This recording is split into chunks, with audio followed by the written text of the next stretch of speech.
Hey guys, it's Kevin coming to you from the Phinsider YouTube channel and SB Nation YouTube once again. The Miami Dolphins held on for a 17-14 victory today over the St. Louis Rams, meaning that the Dolphins are heading into their bye week with a 3-3 record.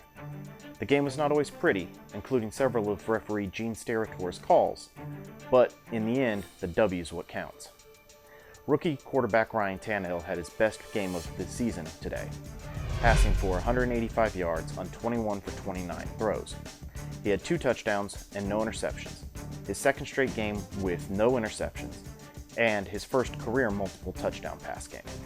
He finished the game with a 112.0 passer rating. However, the Dolphins' rush defense, the strength of the offense so far this season, disappeared.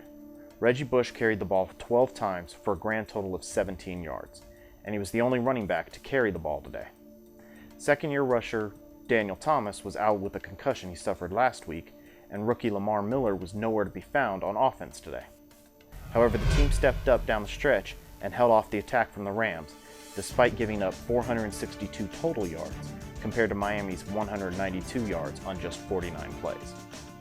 3 plays stand out today. The first is Ryan Tannehill's 29-yard touchdown pass to Marlon Moore. Moore had not caught a pass all season, then had a 3-catch performance today for a team-high 46 yards and the touchdown, all in the first half. Tannehill did a great job of stepping up on the play to avoid the rush, then hit a wide-open Moore perfectly in stride for the score. Play number 2 was the Miami fake punt with about 4 minutes left to go in the game. The Dolphins had been stopped for no gain on 2 Reggie Bush rushes on 2nd and 3rd down, and were now lined up to kick on 4th and 1. Instead, the ball was snapped directly to safety Chris Clemens, who was lined up as the punt protector, who ran for 3 yards and the first down. While Miami still ended up punting the ball away 4 plays later, the extra time off the clock was huge, and it was clearly a play that Miami would never have run under former coach Tony Sparano.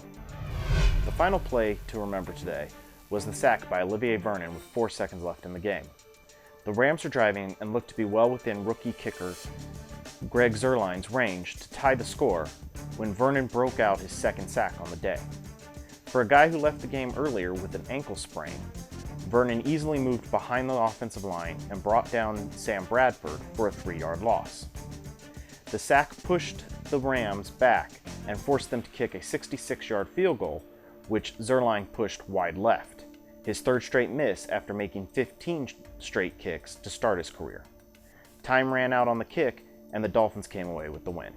Of course, I also have to mention and say congratulations to Jason Taylor and Zach Thomas on their induction into the Ring of Honor today.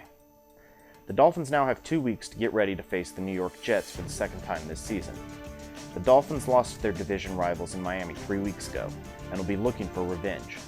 Miami will be able to use this time to get healthy and to work on some of the issues that happened today. A win against the Jets would push the Dolphins over the 500 mark for the first time since Week 14 in 2010. This is Kevin from the Phinsider YouTube channel. Make sure you subscribe to SB Nation YouTube and to the Phinsider channel. Thanks for watching.